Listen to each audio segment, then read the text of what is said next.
Selamat pagi jemaat yang dikasihi dalam Tuhan, Shalom. Apa kabarnya hari ini? Ada sukacita? Amin ya, puji Tuhan. Ya, musuh juga bersyukur kepada Tuhan untuk kesempatan yang terus Tuhan berikan untuk boleh beribadah, untuk boleh melayani Tuhan. Dan sepanjang ke depan April kita akan menghadapi Paskah. Ya. Dan bulan ini adalah bulan kesengsaraan yang mengingatkan kepada setiap kita. Sesungguhnya yang harus sengsara itu adalah diri kita. Menderita akibat dosa itu seharusnya diri kita. Tapi kita melihat di sini, kita mengingat bagaimana Tuhan Yesus. Dia adalah Allah yang luar biasa, Allah yang maha kaya, maha karya, maha kudus. Tapi sudah menghampiri kita dan melawat kita satu-satu.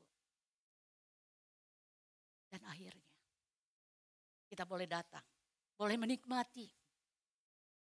Bukan kasih tetapi pengampunan. Dan juga hidup yang kekal. Yang kita boleh nikmati. Amin. Kita bersyukur.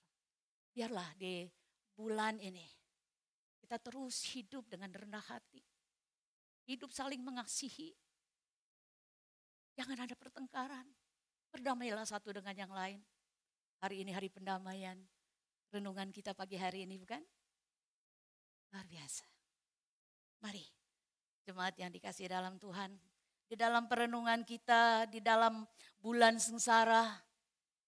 Kita kembali diingatkan dengan tema-tema khotbah kita. Firman Tuhan. Dan hari ini kita akan sama-sama kembali diingatkan ada satu hal. Unthinkable. Ya. Ada hal yang tidak dipikirkan. Itu terjadi di dalam hidup kita. Kalau itu sukacita, tentu kita menjadi sorak-sorai dan bahagia. Saya nggak sangka loh, THR saya 2 kali lipat. Wow, senyumnya segini sekarang lebar. Senang sekali. Ya kalau kebahagiaan. Saya pada akhirnya bulan ini ketemu jodoh. Aduh senang sekali. Gak dipikirkan jodoh saya itu. Duh gantengnya. Wih ininya. Wah. Kalau yang wanita. Wah. Senyumnya manis. Rambutnya panjang. Wow. Gak dipikirkan dapet dia. Jadinya akhirnya sama cewek ini. Padahal saya sudah ganti-ganti gitu ya. Kenal ini. Ditolak. Enggak nyangka. Seneng gak? Seneng. Tapi sebaliknya. Kalau satu kejadian. Satu peristiwa. Tidak diduga oleh kita. Tidak dipikirkan oleh kita. Bagaimana kita menghadapinya? Ada yang tiba-tiba harus kehilangan suami. Selama ini dia bersama-sama. Tiba-tiba. Tidak terduga. Suaminya meninggal. Saya sudah membesarkan anak saya. Orang tua bilang. Saya besarkan anak saya dengan penuh cinta kasih. Kepala jadi kaki. Sudah saya lakukan buat anak saya ini yang satu-satunya. Tapi gak terpikirkan sekarang dia. Kok bisa? Dia sekarang melawan saya. Betapa sakit hatiku. Dia mengatakan mama bodoh. Karena itu menyakitkan hati orang tua. Orang tua berkata, dulu mama punya 5 anak. Mama sanggup menjaga anak. Papa sanggup menghidupi anak-anak. sekarang. Papa mamamu sudah tua. 5 anak tak sanggup menjaga mama sendirian. Yang menangis di tempat tidur. Ini tidak terpikirkan. Karena berpikir kita secara dunia. Kalau saya menanam, kalau saya menabur benih. Tentu yang diharapkan adalah buahnya, bukan? Kalau itu adalah benih buah mangga, tentu berharap ini menjadi buah mangga yang manis, yang bagus, yang bisa dinikmati. Bukan itu kah? Harapan, cita-cita yang ada dalam diri kita. Hal ini tidak pernah dipikirkan kalau hari ini banyak orang tua yang kesepian. Banyak orang tua yang ditinggalkan. Dan anak-anak tidak mau pulang. Bukankah sekarang juga banyak orang tua yang sibuk dengan pekerjaannya, sibuk dengan bisnisnya, sibuk dengan arisannya, sibuk dengan shopping-shopping dan shopee-shopee. Dan lupa masak. Dulu bisa makan bersama di meja makan bersama. Saya masih mengingat, mama saya menunggu papa dan saya tidak boleh mengambil makanan. Tunggu papa pulang. Itu momen-momen yang sangat indah. Yang tidak, sekarang jarang kita bisa nikmati duduk bersama di meja, makan bersama. Ya karena papa mama saya sudah meninggal. Tapi momen-momen itu apakah masih ada? Tidak terpikirkan teknologi juga. Bisa mempertemukan yang jauh menjadi dekat, yang dekat menjadi jauh. Hari ini, mari kita sama-sama. Bagaimana sebagai orang percaya menghadapi hal-hal yang tidak dipikirkan oleh kita. Baik itu suka, baik itu duka, baik itu yang membawa kita, menyadarkan kita. Satu kebutuhan. Bahwa saya tidak bisa hidup sendiri. Bahwa saya tidak bisa hidup tanpa Tuhan. Dan kejadian ini. Bukan hanya di realita kita yang kita sedang hadapi. Tetapi dalam firman Tuhan sudah diingatkan. Begitu banyak kisah yang tidak terpikirkan oleh manusia. Tapi Allah sanggup lakukan. Dan hari ini, murid-murid Yesus tidak terpikirkan. Tidak terpikirkan apa yang terjadi. Mari, saya mengajak Bapak Ibu sekalian, saudara-saudari sekalian, untuk membuka Alkitabnya. Diambil dari Markus pasal yang ke-14, ayat 17 sampai dengan 21.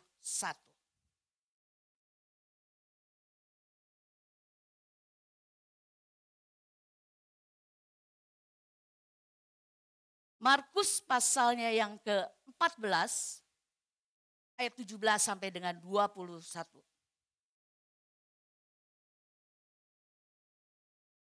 Kalau sudah menemukan, saya mengajak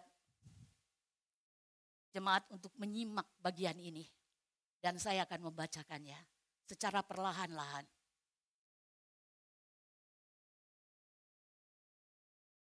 Setelah hari malam, datanglah Yesus bersama-sama dengan ke-12 murid itu. Ketika mereka duduk di situ dan sedang makan, Yesus berkata, "Aku berkata kepadamu, sesungguhnya seorang di antara kamu akan menyerahkan aku, yaitu dia yang makan dengan aku." Maka sedihlah hati mereka dan seorang demi seorang berkata kepadanya, "Bukan aku ya, Tuhan." Ia menjawab, Orang itu ialah salah seorang dari kamu yang 12 ini. Dia yang mencelupkan roti ke dalam satu pinggan dengan aku.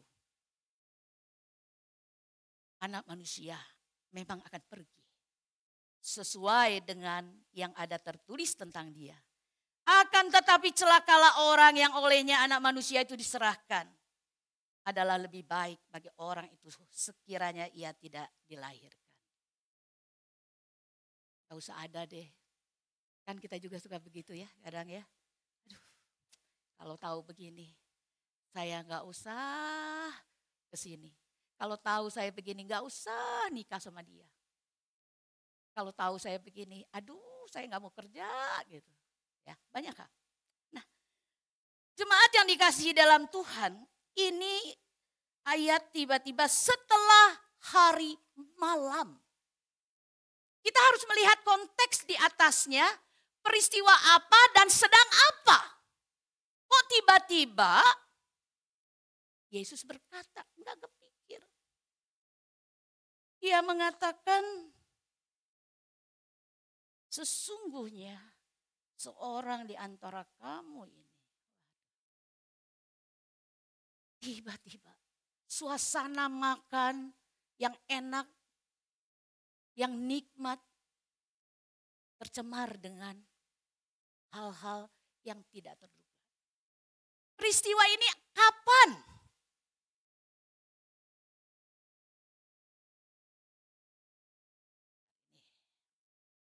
Peristiwa ini kapan? Dikatakan firman Allah, mereka sedang mengadakan satu ibadah bersama.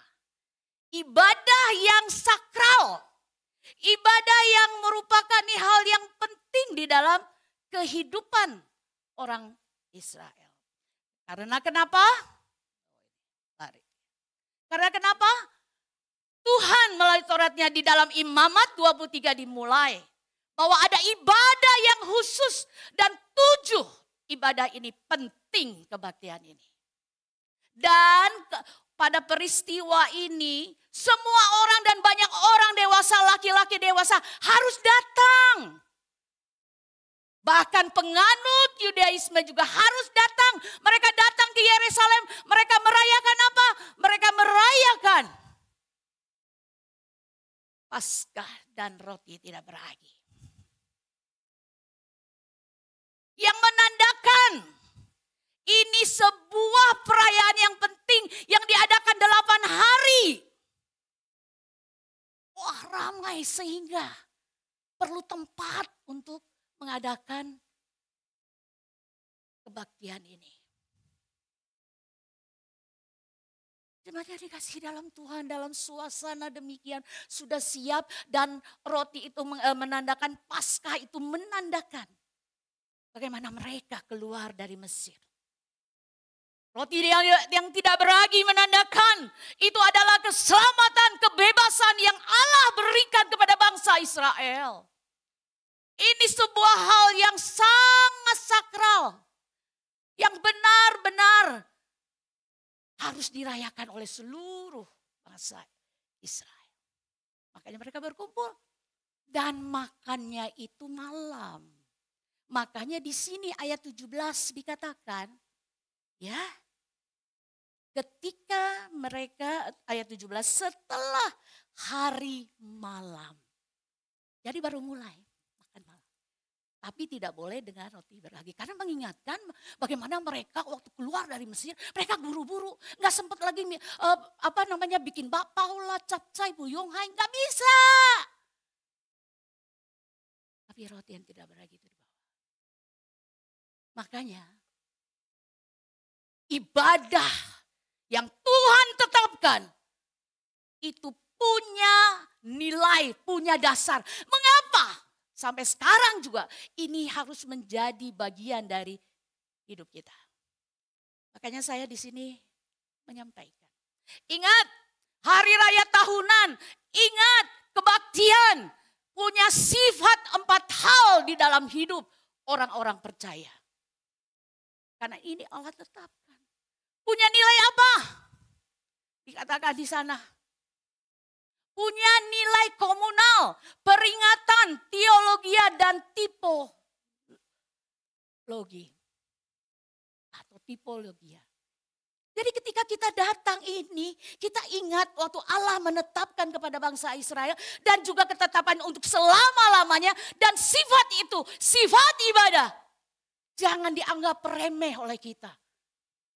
Sehingga kita bisa saja, kita ibadah seenaknya, di rumah saja, dengan pakaian seenaknya saja. Tidak, ingat 4 hal ini. Katakan sifat dari komunal.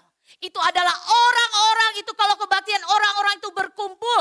Mengadakan kebaktian, mengucapkan syukur, menceritakan. Ulang asal usul dari hari raya itu. Jadi kumpul. Bukan kumpul di rumah di ranjang, bukan. Atau di meja makan. Belum mandi juga masih ini ada belek ini di sini ada. Kita ibadah. Ingat, ibadah adalah komunal. Dulu itu karena online itu karena apa? COVID. Tuhan memberikan kesempatan untuk kita menyelamatkan diri. Kedua, dikatakan ketika kita ibadah bukan saja komunal, tetapi kita diingatkan sama seperti bangsa Israel. Ini bersifat peringatan. Ini mengingatkan apa yang dilakukan Allah bagi bangsa Israel. Ini juga ketika kita berkumpul di tempat ini. Kita diingatkan apa yang sudah dilakukan Allah bagi saudara dan saya. Apakah itu tidak menjadi dorongan untuk kita? Secara teologis. Luar biasa Tuhan itu.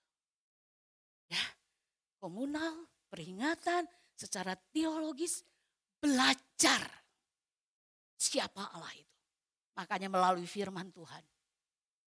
Selalu diulang siapa Allah kita. Allah yang pengasih, Allah yang belas kasihan. Bukankah itu diberitakan terus? Berarti ada nilai kita itu ibadah. Ya, bukan hanya datang, nyanyi hore ya puji Tuhan. Oh senang kita goyang-goyang kiri, goyang kanan. Tapi ketika saudara datang, ibadah duduk pertama kali. Komunal, peringatan, teologis.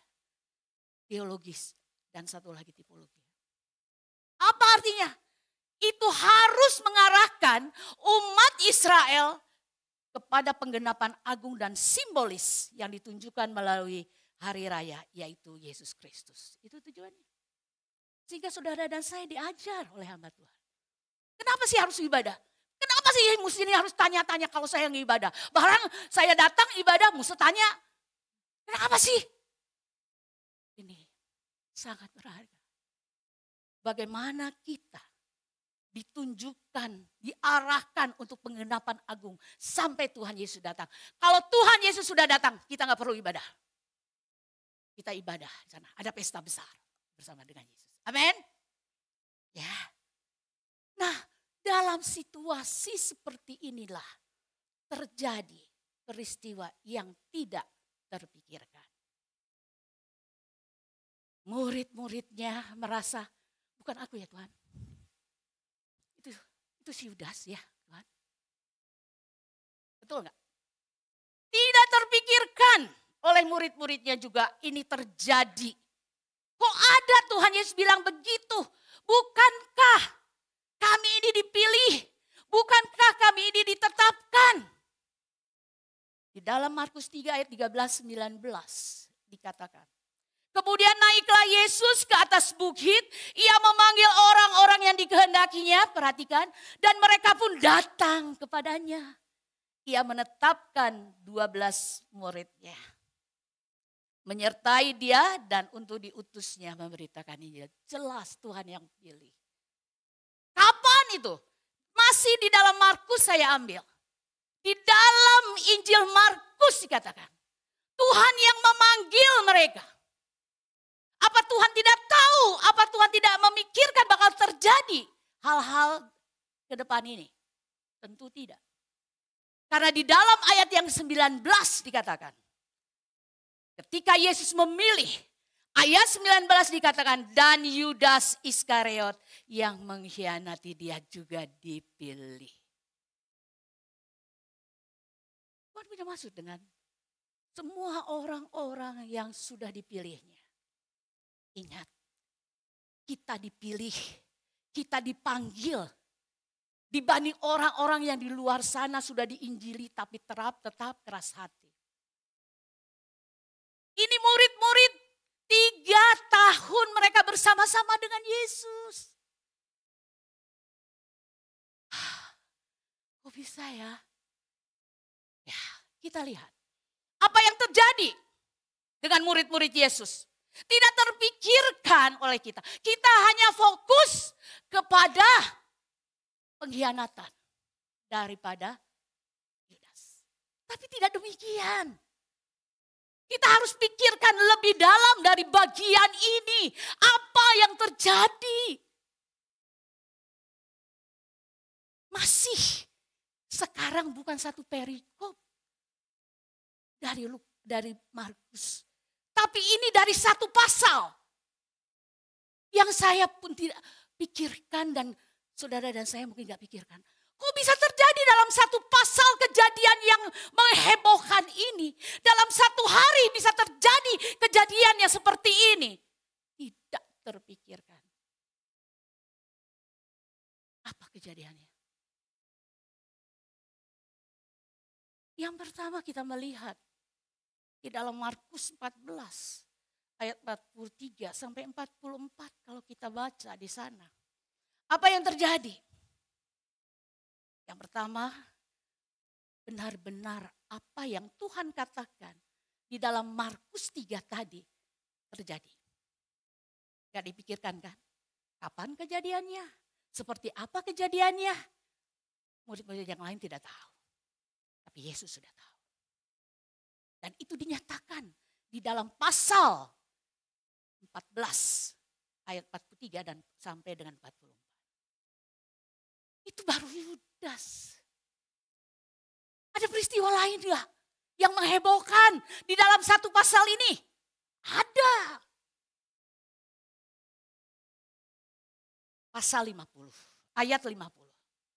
Tadi sampai 44. Ya, ikuti. Sekarang ayat 50 dikatakan.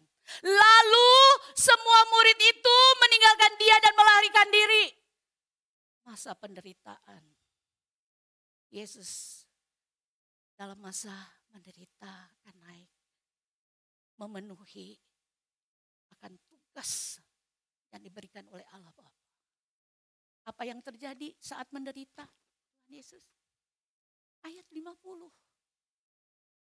Melarikan diri. Meninggalkan dia. Sakit sekali. Kapan kita pernah ditinggalkan? Dan orang yang kita cintai melarikan diri.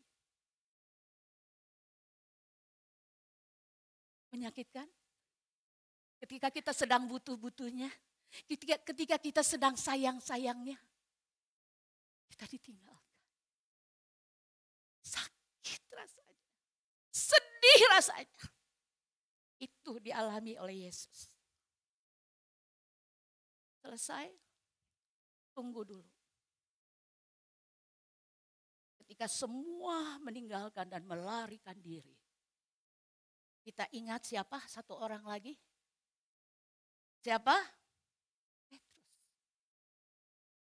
Itu masih di dalam pasal 14 ayat 72.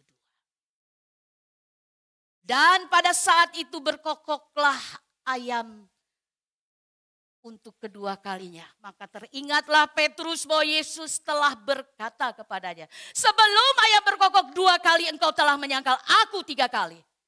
Lalu menangislah ia terseduh-seduh. Gak kepikir saat itu hari itu ternyata saya menyangkal Yesus. Tapi kalau Bapak Ibu jemaat sekalian lihat ayat sebelumnya. Bagaimana respon dari Petrus? Dia sampai mengutuk waktu ditanya. Dan ada di situ ayat yang mengatakan mengutuk dan bersumpah.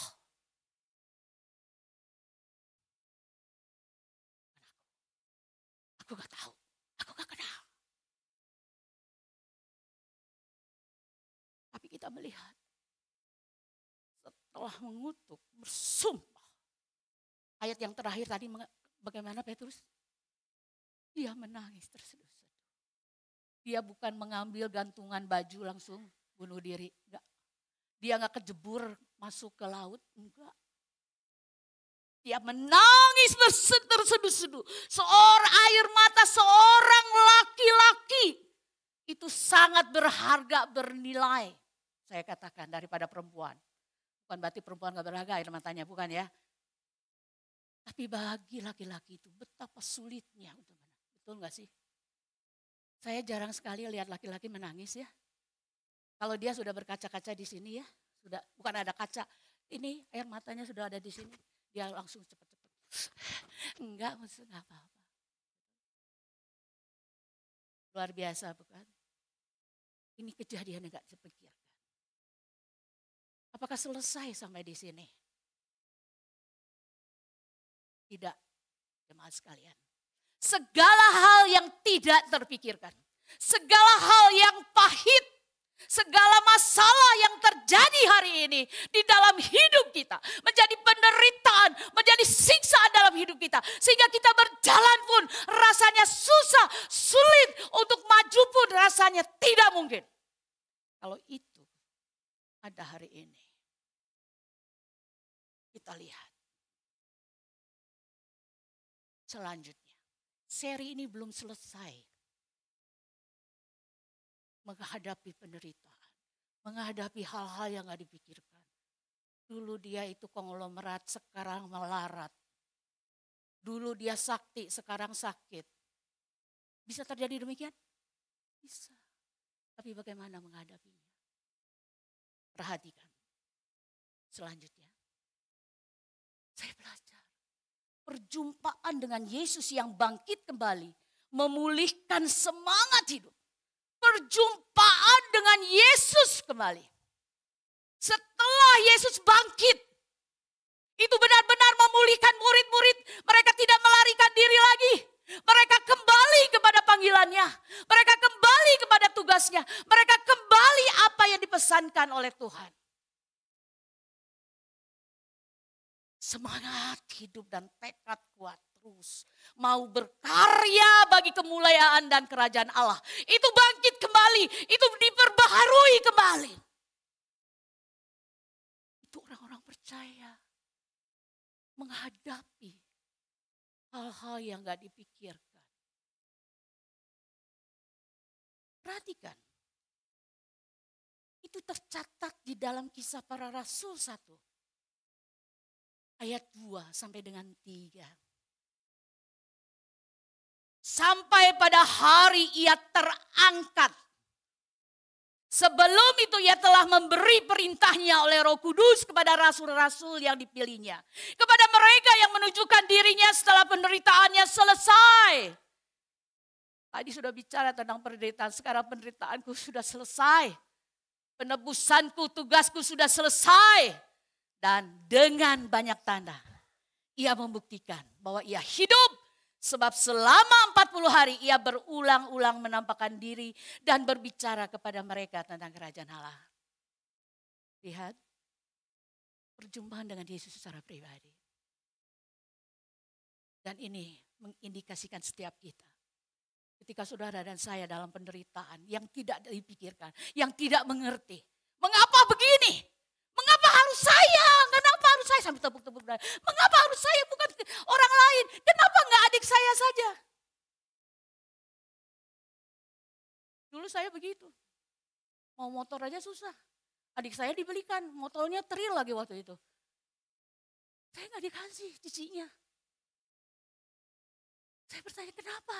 Saya harus jadi anak paling besar sih. Selalu disalahkan. Kenapa saya dilahirkan jadi perempuan? Kenapa adik-adik saya laki-laki semua diutamakan? Tapi saya sadar, perjumpaan dengan Yesus membuat saya sadar siapa Ribka itu. Saudara tahu, kalau saya berjumpa dengan Yesus di kolong ranjang, peristiwa yang membuat saya ketakutan, ditangkap polisi. Bukan karena saya mencuri. Tapi saya membela seorang nenek-nenek yang dianiaya oleh cucunya. Dan saya bilang, Kalau kamu berani lawan saya, bukan saya hebat, sakti, bukan. Karena saya gak tega. Anak itu ngadu, bilang, lari, melarikan diri, dan saya ketakutan. Saya di kolong ranjang saya sembunyi. Di sanalah saya berdoa dan berjumpa dengan Yesus. Anak itu akan kembali dan benar. Sejak itu, perjumpaan dengan Yesus mengubah hidup saya. Termasuk guru-guru saya, kepala sekolah, melihat saya aneh. Kok Ribka yang sekarang beda? Begitu lembut, begitu ya. Tuhan yang mengubah saya. Perjumpaan dengan Yesus membuat mereka bangkit kembali gairahnya. Saya akan kembali memuliakan Tuhan. Saya akan kembali menuntaskan tugas dari Tuhan. Akhir hidup kita lihat. Kita melihat buktinya. Akhir hidup dari para murid Yesus itu. Kita melihat 12 murid. Ini hanya sekedar informasi.